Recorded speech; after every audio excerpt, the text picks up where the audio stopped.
কেউ কেউ জনপ্রিয়তা পায় আবার হারিয়ে ফেলে, নক্ষত্রের পতন হয় আবার নতুন করে উদয় হয়।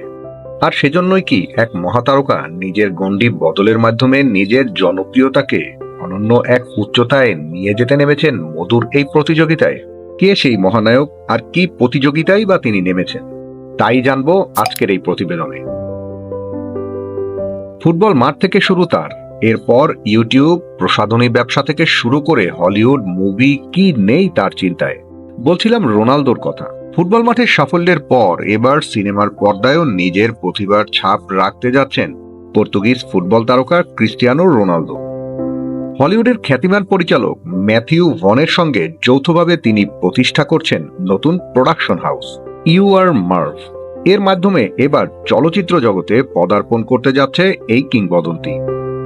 ইতিমধ্যে ফ্যাশন, পারফিউম, ফিটনেস এবং হোটেল ব্যবসায় নিজের ব্র্যান্ডকে বিশ্বজুড়ে ছড়িয়ে দিয়েছেন ক্রিস্টিয়ানো রোনালদো। এবার তার লক্ষ্য চলচ্চিত্র শিল্পে নিজের অবস্থান গড়ে তোলা। ইউআর মার্ভ স্টুডিওটি রোনালদোর বিশ্বজোড়া জনপ্রিয়তাকে ভনের পরিচালনা এবং অভিজ্ঞতার সঙ্গে যুক্ত করে খেলাধুলা এবং সিনেমার দুই জগৎকে একত্রিত করবে বলে আশা করা যায়। সম্প্রতি সামাজিক মাধ্যমে একটি পোস্টারের মাধ্যমে আনুষ্ঠানিকভাবে এই উদ্যোগের ঘোষণা দিয়েছে ক্রিস্টিয়ানো রোনালদো।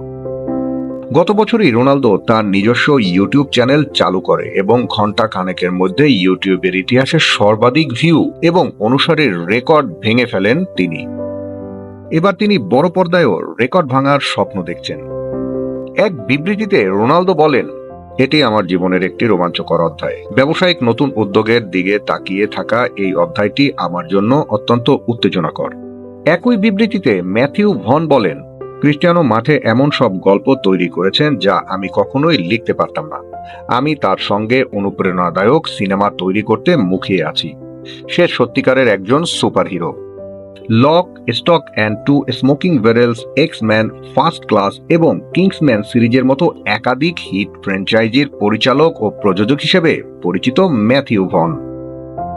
সর্বশেষ 2024 সালে স্পাই থ্রিলার আর্গাইল নির্মাণ করেন, যেখানে অভিনয় করেছেন হেনরি ক্যাভিল ও ব্রাইস ডালাস হাওয়ার্ড। 5 বারের ভ্যালেন্ডিয়র জয়ী ও বিশ্বের অন্যতম ধনী ক্রীড়া ব্যক্তিত্ব প্রায় ফুটবল ও পরবর্তী জীবন নিয়ে কথা বলেন। তিনি বহুবার বলেছেন ফুটবলের পরবর্তী জীবনে তিনি কোচিংয়ের চেয়ে ব্যবসায়িক দিকেই মনোযোগ দিতে চান।